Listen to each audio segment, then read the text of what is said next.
Lady Isabella had always lived in the shadow of Queen Victoria's magnificent reign at Rosewood Palace. As the Queen's younger sister-in-law, she had grown accustomed to the finest things in life, but never truly owned them.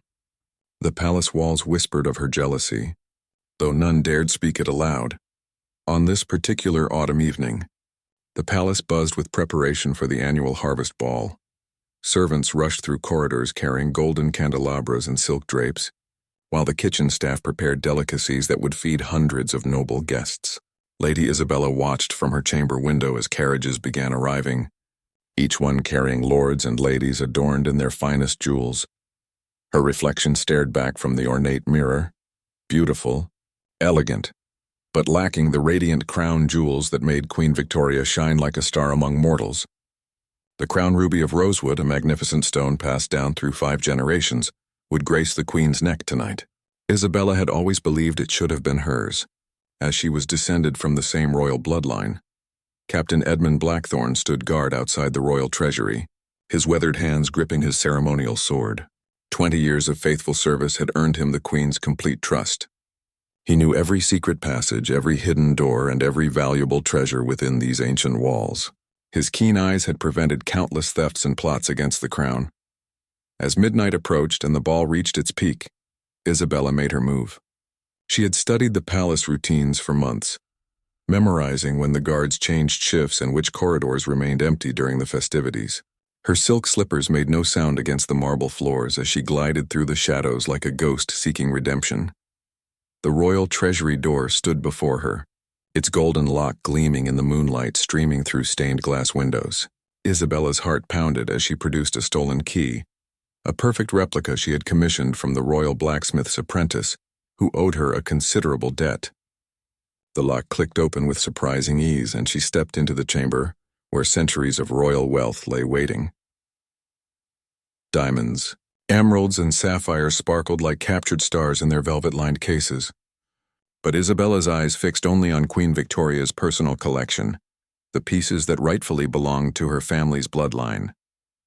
Her trembling fingers reached for the crown ruby, its deep red surface seeming to pulse with ancient power. Captain Blackthorne had noticed something amiss during his rounds. A door that should have been locked stood slightly ajar, and a faint light flickered where none should exist. His military instincts, honed through years of protecting the crown, screamed danger. He approached the treasury with silent steps, his hand already drawing his sword from its sheath. Isabella clutched the stolen jewels against her chest, feeling their cold weight through the fabric of her gown. For a moment she imagined how they would look adorning her neck, how the courtiers would gasp at her newfound radiance, but her fantasy shattered as heavy footsteps echoed in the corridor outside. The treasury door burst open, and Captain Blackthorne's imposing figure filled the doorway. His steel-gray eyes met Isabella's shocked gaze, and in that instant, both their lives changed forever. The stolen jewels scattered across the floor like fallen tears, their brilliance now seeming to mock the woman who had risked everything for a moment of imagined glory. Captain Blackthorne's voice cut through the silence like a blade through silk. "Lady Isabella, step away from the jewels immediately." His command carried the weight of absolute authority, yet his tone held a note of profound disappointment rather than anger. In 20 years of service, he had never imagined he would find a member of the royal family committing such a betrayal. Isabella's face drained of all color as she realized the magnitude of her situation. The stolen jewels lay scattered at her feet like evidence of her shattered dignity. Her hands trembled as she tried to form words, but only stammered whispers escaped her lips. "Captain, I can explain," but even as she spoke, she knew no explanation could justify what he had witnessed. "There is nothing to explain, my lady," Captain Blackthorne replied, his military bearing rigid as stone. "I have seen enough." His eyes swept over the open jewelry cases, the displaced treasures, and the crown ruby still clutched in Isabella's desperate grasp. Years of loyalty to the crown had prepared him for many threats, but never had he imagined the danger would come from within the royal family itself. Isabella's mind raced with possibilities of escape or explanation. She thought of her late husband's gambling debts, her dwindling inheritance, and the mounting pressure from creditors who circled like vultures around her estate. But she realized that Captain Blackthorne would not care about her financial troubles. His duty was to the crown, not to her personal struggles. You will return every piece to its rightful place, the captain commanded, his sword remaining drawn but pointed toward the floor. Then you will accompany me to face Queen Victoria's judgment. His words struck Isabella like physical blows, each syllable carrying the weight of her impending doom. The Queen's justice was swift and absolute, especially for those who betrayed the sacred trust of family. With shaking hands, Isabella began returning the stolen treasures to their cases. Each jewel felt heavier than before, as if they carried the weight of her guilt. The crown ruby seemed to burn her palm as she placed it back in its velvet resting place, knowing she would never touch such magnificence again. Her dreams of reclaiming her family's legacy crumbled like ancient parchment. Captain Blackthorne watched her every movement with eagle-sharp attention. His duty required him to ensure not a single gem remained missing, but his heart ached for the broken woman before him. He had known Lady Isabella since she first arrived at court as a young bride, full of hope and grace. Now she stood before him as a shadow of her former self, destroyed by jealousy and desperation. As Isabella closed the final jewelry case, the distant sounds of the harvest ball drifted through the palace walls. Laughter and music created a stark contrast to the heavy silence in the treasury. She realized that while nobles danced and celebrated mere corridors away, her world was ending in this chamber of stolen dreams. "Please, Captain," Isabella whispered, her pride finally cracking completely. "I have nowhere else to go. My estate is mortgaged, my servants unpaid. These jewels, they once belonged to my family's bloodline. I thought—" Her voice trailed off as she saw the unwavering resolve in Captain Blackthorne's eyes. "Your circumstances do not excuse treason against the crown," he replied, though his voice softened slightly. "Queen Victoria trusted you as family, welcomed you into her palace, shared her table with you. This betrayal cuts deeper than any enemy's sword." He gestured toward the door with his blade, indicating it was time to face the consequences of her actions. Isabella took one last look around the treasury, knowing she would never see its treasures again. The moonlight streaming through the windows seemed dimmer now, as if even the stars had turned their faces away from her shame. With heavy steps, she walked toward the door where Captain Blackthorne waited, ready to escort her to a judgment that would change both their lives forever. Queen Victoria stood in her private chambers, still wearing her magnificent ball gown adorned with the very jewels that Isabella had tried to steal. The crown ruby caught the firelight from the ornate fireplace, casting red shadows across the Queen's stern face. When Captain Blackthorne's urgent message had reached her during the celebration, she had excused herself from her guests with practiced grace, though her heart burned with betrayal. The heavy oak doors opened, and Captain Blackthorne entered with Lady Isabella following behind like a condemned prisoner. The contrast between the two women was striking. Victoria radiant in her royal splendor, Isabella pale and broken in her crumpled gown. The Queen's eyes, usually warm when greeting family, now held the cold fire of absolute monarchy. "Leave us, Captain," Queen Victoria commanded, her voice carrying the authority of generations. "Wait outside the door."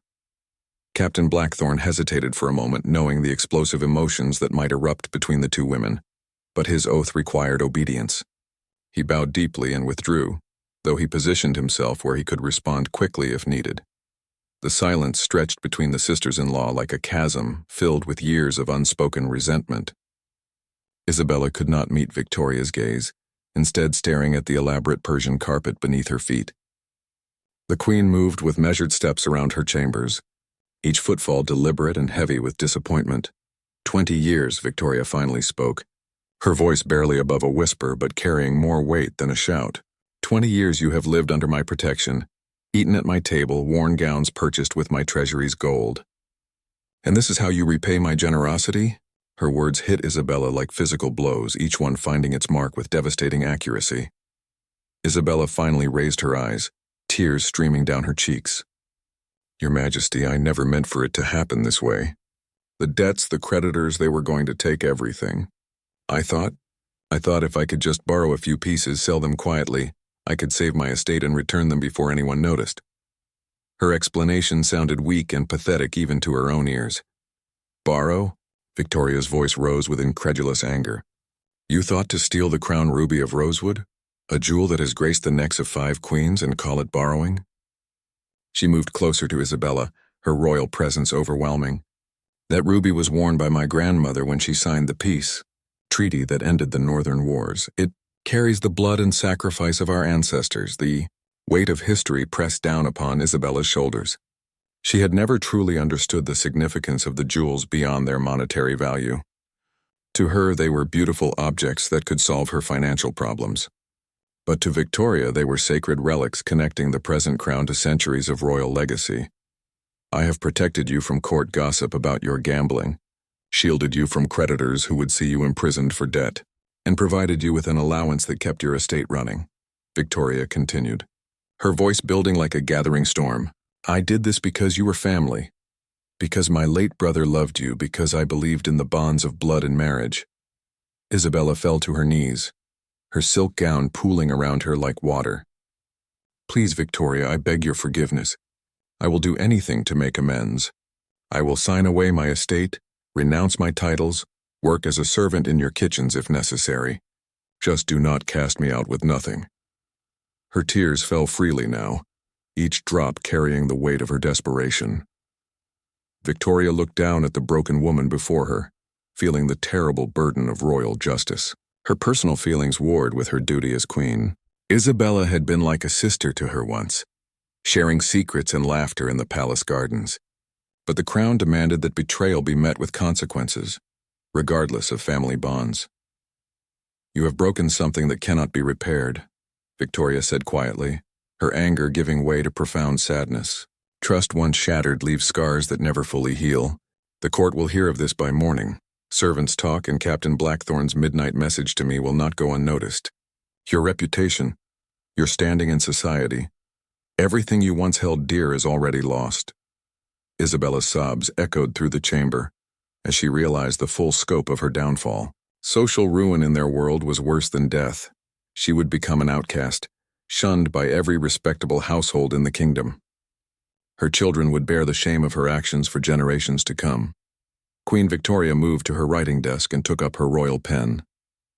The scratching of ink across parchment sounded like a death sentence in the heavy silence.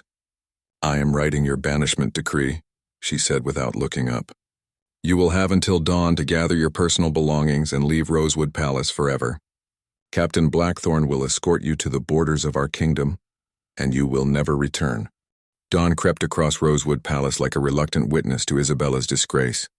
The golden light that once seemed magical now felt harsh and unforgiving as it streamed through her chamber windows. Isabella moved through her rooms like a ghost, gathering the few personal possessions she would be allowed to take into exile. Each item she touched reminded her of happier times when she belonged to this world of luxury and privilege. Her lady's maid, Sarah, wept openly as she helped pack Isabella's belongings into a simple traveling trunk. The servant had been with Isabella for 15 years, and their relationship had grown beyond that of mistress and maid to something approaching friendship. My lady, perhaps if you wrote to the Queen again, explained about your husband's debt, Sarah whispered hopefully, but Isabella shook her head with bitter resignation. There is no explaining away what Captain Blackthorn witnessed, Isabella replied, her voice hollow with exhaustion. She had not slept during her final night in the palace, instead spending the dark hours staring at the ceiling and reliving every decision that had led to this moment. Queen Victoria's mercy has limits, and I have exceeded them all.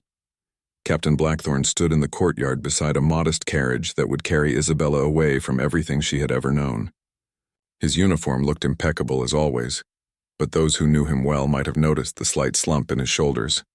The way his eyes avoided meeting those of the palace staff who gathered to witness this unprecedented departure of a royal family member in disgrace. The palace servants lined the corridors as Isabella made her final walk through the halls that had been her home.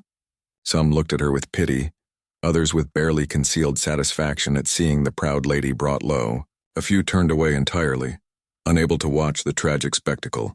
Isabella kept her chin raised with the last vestiges of her noble bearing, determined not to give the gossips any additional ammunition. Queen Victoria watched from her private balcony as the procession moved across the courtyard below. Her face remained impassive, but her hands gripped the stone railing with white knuckles. She had not slept either, tormented by memories of Isabella's arrival at court as a young bride, radiant with hope and love for Victoria's late brother. The woman being escorted away bore little resemblance to that joyful girl from 2 decades past. As Isabella approached the carriage, she paused and looked back at the palace one final time. The morning sun struck the ancient stones and tall windows, making the building glow like something from a fairy tale. She had been so happy here once before debts and desperation had poisoned her heart with jealousy and greed. Now she would carry the memory of its beauty into a future filled with uncertainty and shame. Captain Blackthorne opened the carriage door and stood aside, his face professionally neutral. But Isabella caught something in his eyes. Not sympathy exactly, but perhaps understanding.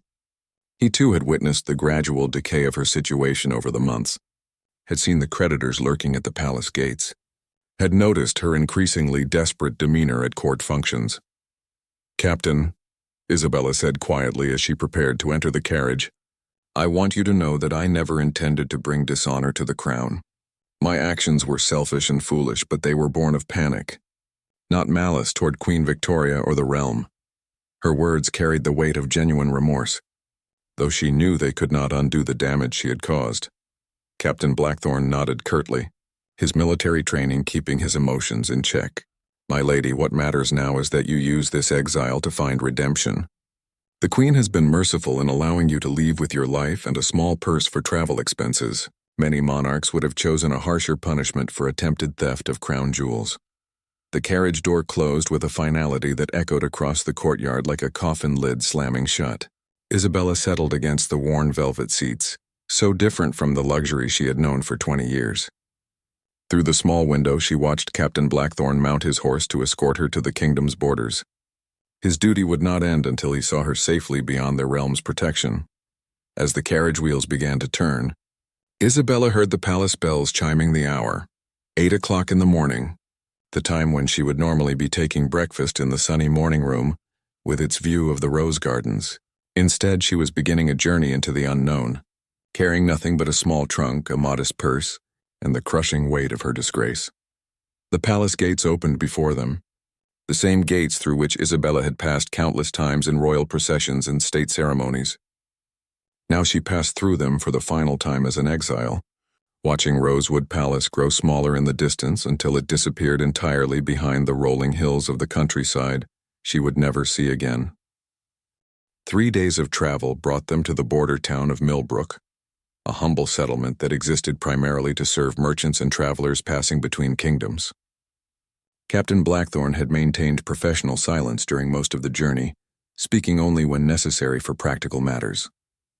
But as they approached the final checkpoint, Isabella sensed a change in his demeanor, a softening around the edges of his military bearing. The inn where they stopped for their final night in the kingdom was a far cry from palace luxury. The wooden floors creaked with age, the walls showed stains from years of use, and the meals consisted of simple fare that would have horrified the palace chef. Yet Isabella found herself oddly comforted by the honest simplicity of the place, so different from the elaborate deceptions of court life. Captain Blackthorne sat across from her in the inn's common room, picking at his evening meal of bread, cheese, and ale. Other travelers filled the space with their conversations and laughter, creating a warm atmosphere that felt almost foreign after the tension of recent days. Isabella watched the captain's weathered face in the flickering candlelight, realizing she had never truly seen him as anything other than a uniformed guardian of the crown. "Captain," Isabella began hesitantly, "may I ask you something personal?" He looked up from his meal with surprise. In all their years of acquaintance, she had never shown interest in him as an individual rather than a royal servant. His nod encouraged her to continue. "Do you have family waiting for you back at the palace?" A shadow crossed Captain Blackthorne's features, and for a moment the professional mask slipped completely. "I had a wife once and a daughter.